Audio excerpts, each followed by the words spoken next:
각자의 자리에서 예배하는 모든 분들에게 하나님의 영광의 임재가 가득하기를 기원합니다.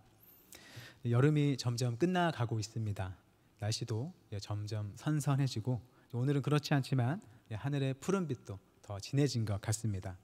다들 휴가는 잘 다녀오셨나요? 다녀오신 분도 있고 아직 남겨두신 분도 계실 것 같습니다.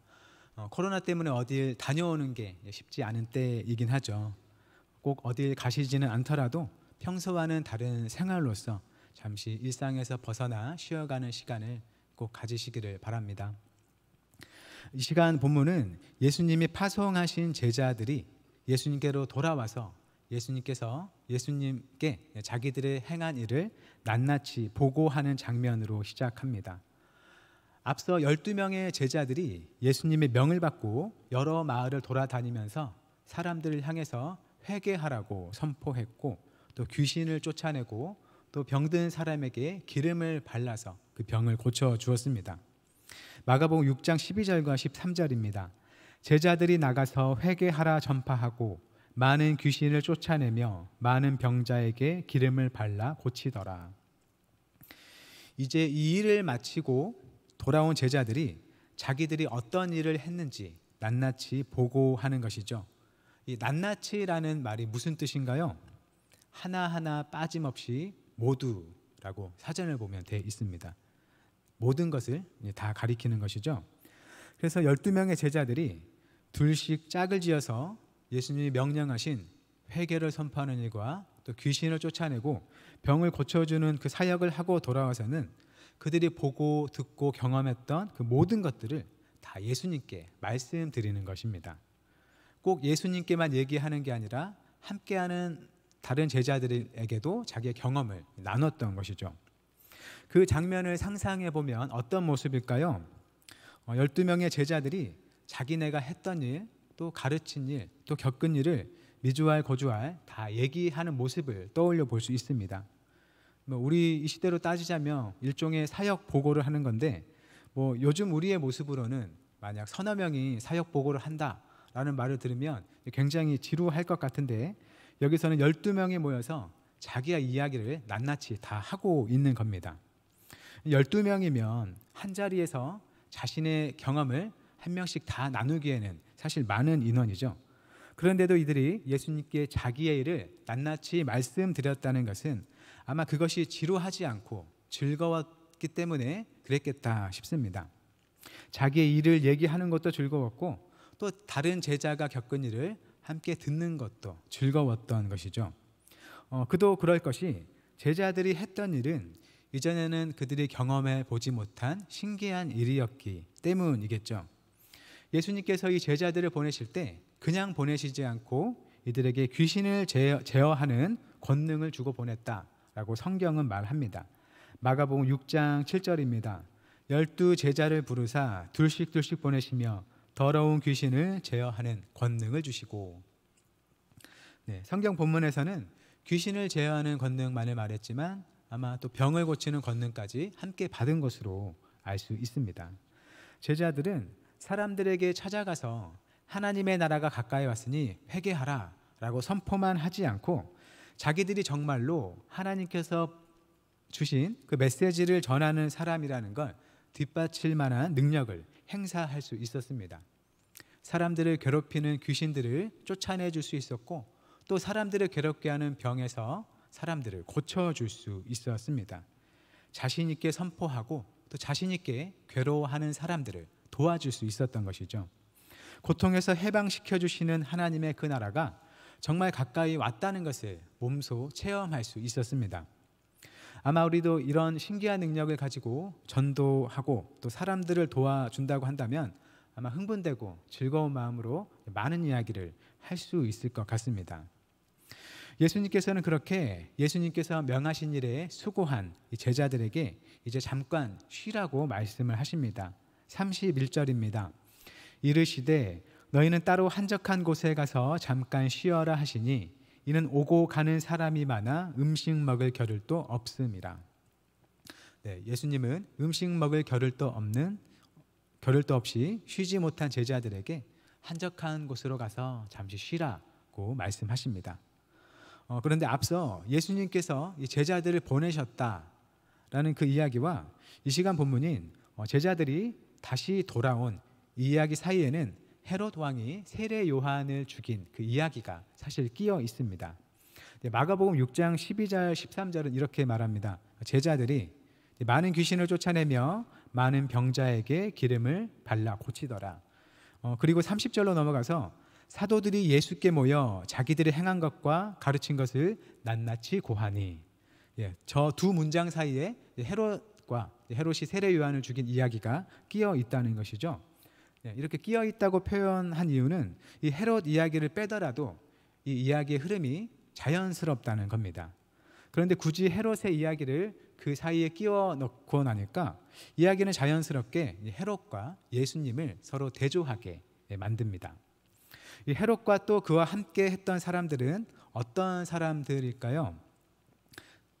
잔치를 하면서 세례 요한을 죽이는 이야기가 그곳에 나오는데요.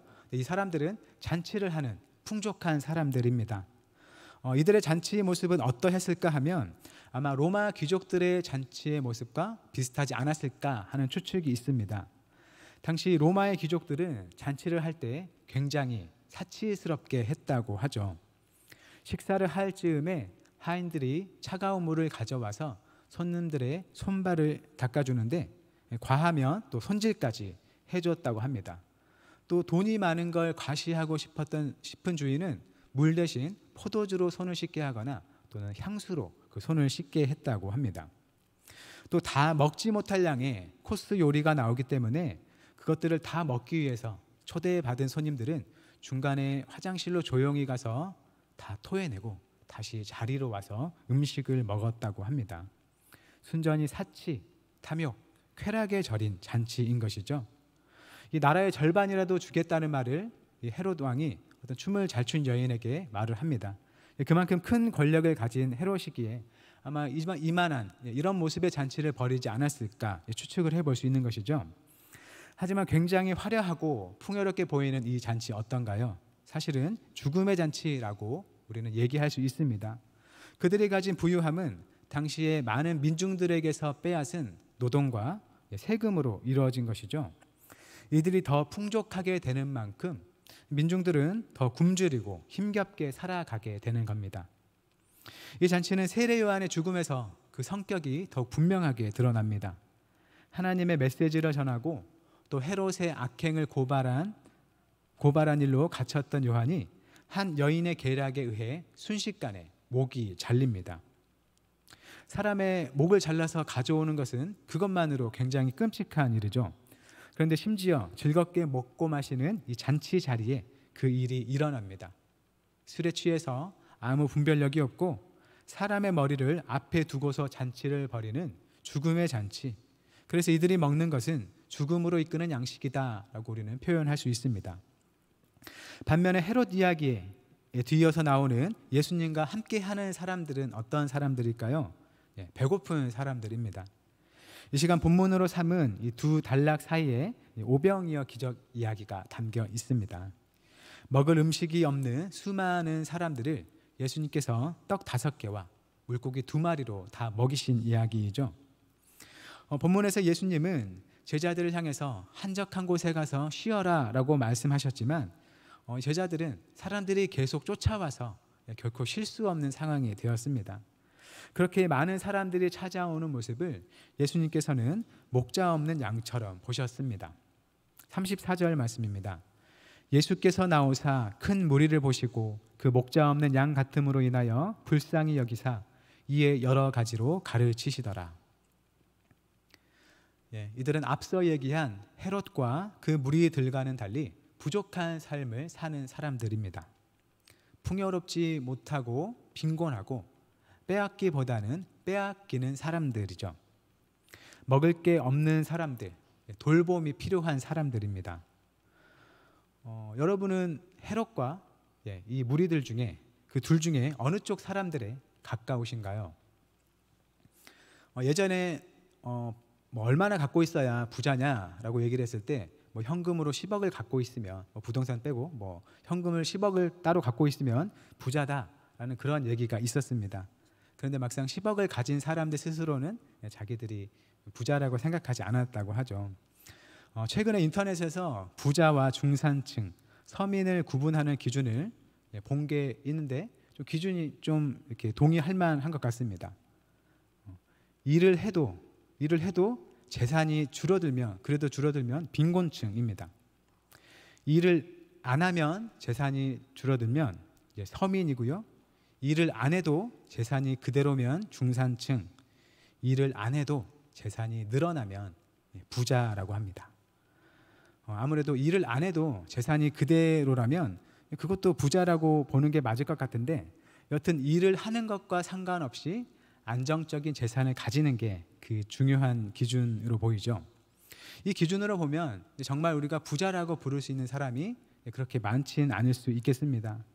그래서 이 땅을 살아가는 많은 사람들, 대부분의 사람들은 본문에서 예수님을 쫓아다니는 무리와 같은 삶, 불안한 삶을 살아가고 있다고 얘기할 수 있겠습니다. 요즘은 단지 경제적으로 부유하다고 해서 그가 정말 풍요로운 삶을 살고 있다라고 생각하지 않죠. 이제는 가난하다는 의미가 폭넓어져서 가난 있고 경제적인 가난만을 가리키지는 않습니다. 정신적인 빈곤함도 있고 관계적인 빈곤함도 있고, 또 돈은 많은데 미래를 향한 꿈이 없이 하루하루를 지겹게 살아간다면 그 누구도 저 사람이 풍요롭게 살고 있다라고 말하지 않습니다. 모두가 다른 누군가의 도움과 관심이 필요한 채로 살아가는 것이죠. 그래서 우리 역시 언제나 이러한 사람들 속에 살아가고 있습니다. 제자들이 돌봐야 할 대상이 바로 이런 무리들인 것이죠. 제자들은 이들과 함께 하면서 하나님의 말씀을 전하고 귀신을 쫓아내고 병을 고쳐 주었습니다. 마을에 들어가서 영접해 주는 집에 머무는 식으로 사역을 했기 때문에 그리 짧지 않은 시간 일을 했던 것 같습니다. 그리고 예수님께서 이렇게 일한 제자들에게 쉬라고 말씀하신 것이죠. 수고의 사역 후에 쉼이 필요하다는 겁니다. 제자들은 지금 우리 몸의 생명이 되는 음식조차 먹을 시간이 없었습니다. 예수님은 특별히 따로 한적한 곳에 가서 잠깐 쉬어라 라고 말씀하십니다.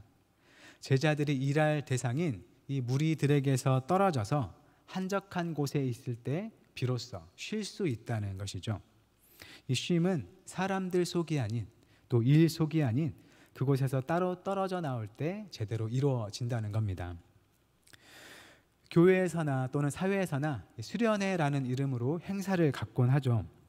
이때 수련회를 의미하는 영어 단어는 리트릿입니다. 교회 수련회든 또 일반 직장에서 갖는 수련회든 이 리트릿이라는 단어를 쓰는데요. 그런데 이 리트릿이라는 단어를 영어 사전에서 찾아보면 후퇴, 철수, 퇴각, 이런 군사 용어가 먼저 나옵니다. 어떤가요? 수련회와 이 퇴각, 후퇴 말이 좀 어울린다고 생각하시나요? 싸우던 전선에서 뒤로 물러나는 것, 이걸 후퇴, 퇴각이라고 하죠.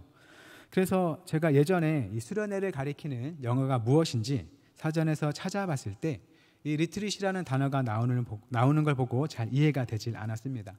당시 제가 생각했던 수련회는 기도 열심히 하고 찬양 열심히 하고 또 말씀을 열심히 듣는 등 무언가를 열심히 하는 그 모습을 떠올렸기 때문에 후퇴나 퇴각의 의미가 있는 리트릿이 아니라 오히려 전진이나 점령과 같은 공격적이고 성공적인 의미의 단어를 써야 되는 게 아닌가 싶었던 것이죠.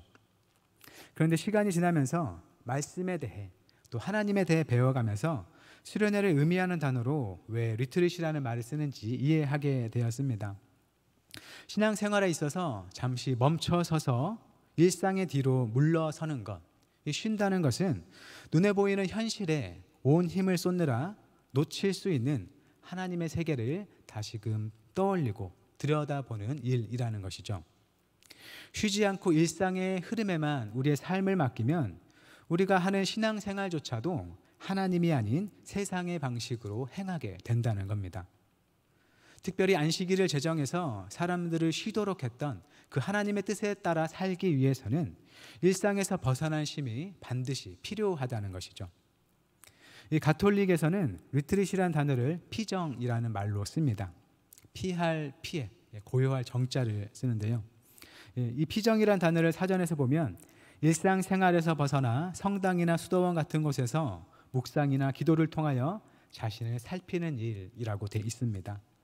분주한 일상을 피해서 조용하게 자신을 살피는 것이죠. 예수님이 제자들에게 말씀하신 이 한적한 곳에서의 쉼이란 육체적인 또 정신적인 피로를 회복할 뿐만 아니라 일상에서 물러가서 자신의 일과 삶을 돌아보는 시간입니다. 맡은 일의 일선에서 물러나서 내 손을 떼더라도 모든 것을 붙드시는 그 하나님의 손길을 경험하는 시간, 그래서 하나님을 향한 신뢰가 더 쌓여가는 시간입니다. 하나님은 우리에게 일만 시키는 그런 가혹한 분이 아닌 것이죠. 우리에게 쉼이 필요하다는 걸 아시고 우리를 쉬게 하시는 분입니다. 또 일이 이루어지는 것이 우리의 힘이 아니라 하나님께로부터 이루어진다는 것을 알게 하셔서 그 쉼을 통해서 우리가 하나님을 바로 알고 하나님과 올바른 관계를 맺도록 하십니다. 나의 힘과 능력과 노력이 하나님의 일을 이루고 또 이 세계를 붙드는 것이 아니라 하나님의 은혜와 능력이 내게 맡겨진 일과 이 세상에 되어야 할 일을 이룬다는 것을 알게 하는 것이죠. 하지만 우리가 이 시간 본문에서 보듯이 예수님의 제자들에게 한적한 곳에서 쉬라고 한 말씀이 무색하게 사람들이 예수님과 제자들에게 몰려옵니다. 본문 32절과 33절입니다. 이에 배를 타고 따로 한적한 곳에 갈새 그들이 가는 것을 보고 많은 사람이 그들인 줄 안지라 모든 고을로부터 도보로 그곳에 달려와 그들보다 먼저 갔더라. 제자들이 배를 타고 한적한 곳을 찾아가 보지만 사람들은 이 제자들이 어디로 가는지를 알아내서 먼저 그 목적지에 도착해서 기다립니다. 이것이 바로 우리가 살아가는 삶의 현장이라는 것이죠. 우리가 애써 주기적으로 잠시 일상에서 벗어나면서 깨어있기에 노력하지 않으면 늘 현실 속에 파묻혀 살아갈 수밖에 없다는 겁니다. 누군가의 돌봄이 필요한 사람이 결코 사라지지 않는 것이죠. 예수님께서는 이들을 목자 없는 양처럼 불쌍히 보시면서 하나님의 여러 말씀으로 가르치며 채워주셨습니다. 그런데 곧 이어서 이들의 육신의 배고픔을 채우는 것도 곧 예수님의 몫으로 나타납니다. 바로 오병이어 이야기가 시작되는 것이죠. 예수님께서 사람들에게 여러 가지로 가르치셨더니 이제 날이 저물어 갔습니다. 날은 저물어 가고 제자들은 그 자리에 모인 많은 사람들에게 줄 수 있는 음식이 없다는 것을 알고 이들을 보내야겠다라고 계산을 합니다. 그래서 예수님께 저 사람들을 보내시도록 말씀을 드리죠. 36절입니다. 무리를 보내어 두루 촌과 마을로 가서 무엇을 사 먹게 하소서. 그때 예수님께서 뜻밖의 말씀을 하십니다. 너희가 먹을 것을 주라. 하지만 제자들은 이미 이 상황에 대한 계산을 마쳤습니다. 날은 저물어 가고 사람들은 남자만 해도 5천 명이 넘을 만큼 굉장히 많은 사람이 있고 또 이 많은 사람들을 먹이려면 약 8개월분의 월급이 필요한데 그만한 돈은 제자들에게 없었습니다. 제자들이 도저히 어떻게 할 수 없는 불가능한 상황인 것이죠. 예수님께서 이런 상황을 잘 알지 못해서 제자들에게 너희가 먹이라 라고 하신 걸까요? 예수님은 제자들에게 떡이 몇 개나 있는지 알아보게 하십니다. 그래서 제자들이 알아봤더니 떡 5개와 물고기 2개가 있었던 것이죠. 그래서 우리가 오병이어라고 부릅니다. 그들이 가진 음식의 크기가 어떠했는지 정확히 알 수는 없지만 떡 5개와 물고기 2마리는 한두 사람 정도가 먹을 수 있는 양이 아니었을까 생각을 해봅니다. 그만큼 이 제자들이 5천 명이 넘는 사람들을 먹인다는 건 불가능하다는 걸 잘 보여주고 있죠. 세상에 많은 배고픈 사람들을 위해서 사람이 할 수 있는 건 이토록 작다는 걸 보여주는 것 같습니다. 제자들은 그들이 가진 것만으로는 단지 한두 명, 많으면 3명 정도 먹일 수 있을 뿐이었습니다. 하지만 예수님께서 제자들의 떡과 물고기를 가지고 하늘을 향해 감사를 드립니다. 그리고 그것을 제자들에게 주어서 사람들에게 나눠주게 하시죠. 마가복음 6장 41절과 42절을 제가 봉독하겠습니다. 예수께서 떡 5개와 물고기 2마리를 가지사 하늘을 우러러 축사하시고 떡을 떼어 제자들에게 주어 사람들에게 나누어 주게 하시고 또 물고기 2마리도 모든 사람에게 나누심에 다 배불리 먹고. 먼저는 예수님께서 떡과 물고기를 제자들에게 주십니다. 그리고 제자들은 예수님께 떡과 물고기를 받아서 그것을 많은 사람들에게 나누어 주죠. 그랬더니 사람들 모두가 다 배불리 먹었다고 성경은 말합니다. 예수님께서 이른바 오병이어의 기적을 일으키신 것이죠. 제자들은 할 수 없었던 그렇게 많은 사람을 먹이는 일을 예수님께서 기적을 일으켜서 해내신 겁니다. 그러고 보면 예수님께서 굳이 하셨어야 했나 싶은 말씀이 있죠.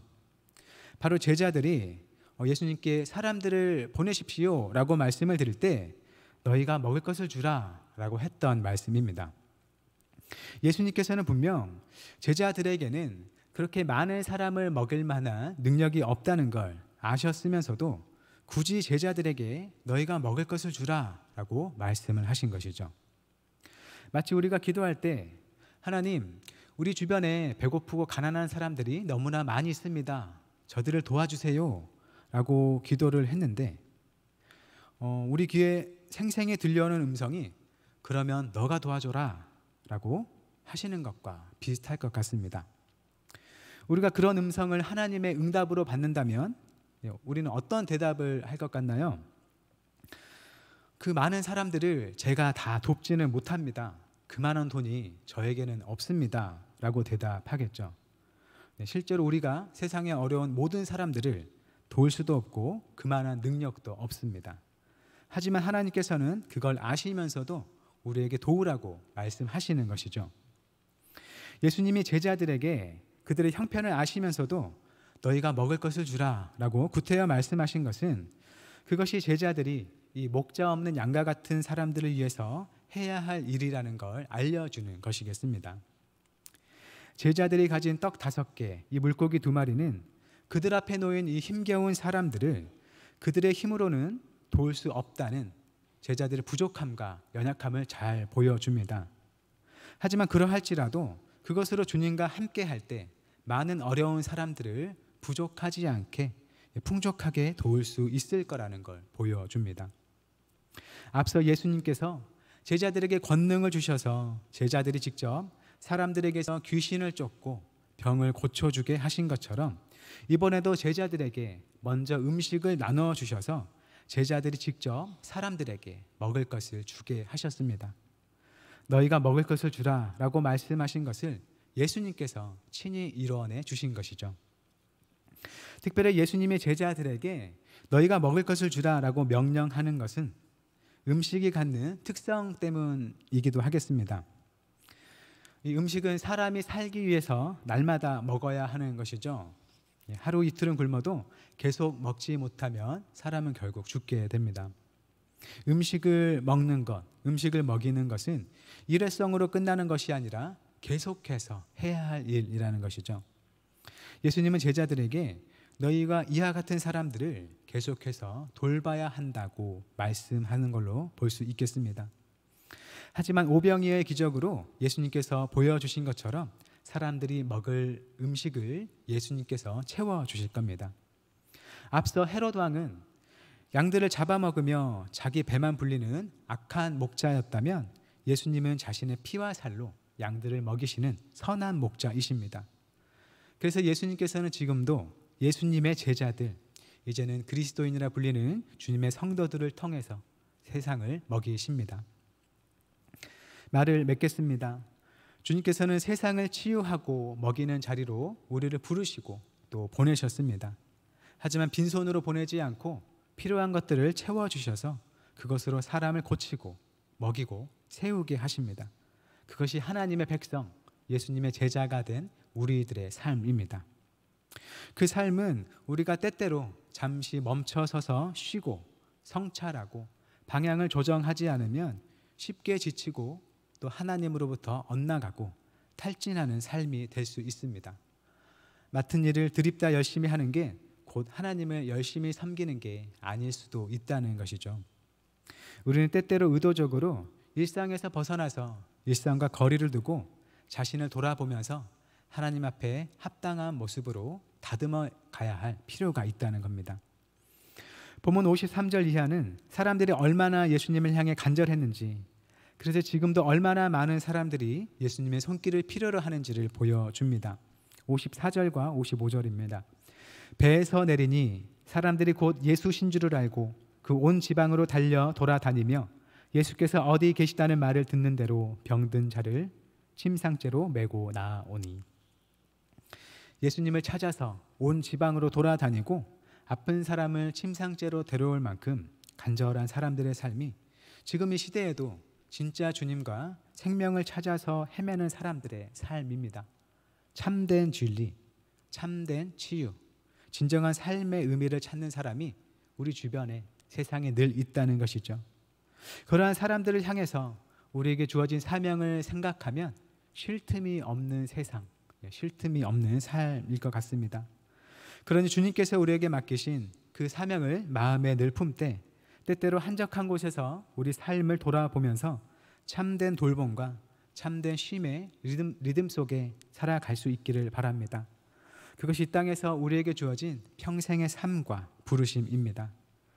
참 목자가 되시는 예수님을 닮아서 우리에게 맡겨진 자들을 잘 돌보고 또 우리 또한 우리의 목자 되시는 예수님 안에서 참된 쉼을 누리면서 믿는 자의 삶을 살아갈 수 있기를 바랍니다. 우리의 그 삶을 통해서 세상에 굶주리는 많은 사람들이 하나님의 손길과 양식으로 채워질 것입니다. 한적한 곳에서 우리와 함께 하길 원하시는 주님을 만나고 또 우리 삶을 돌아보면서 우리의 최선과 하나님의 은혜 속에 살아가는 모든 한영교회 성도님들의 삶이 되기를 축원합니다. 기도하겠습니다. 우리의 목자 되시는 하나님, 세상에는 아직도 목자 없는 양과 같이 살아가는 사람들이 많이 있습니다.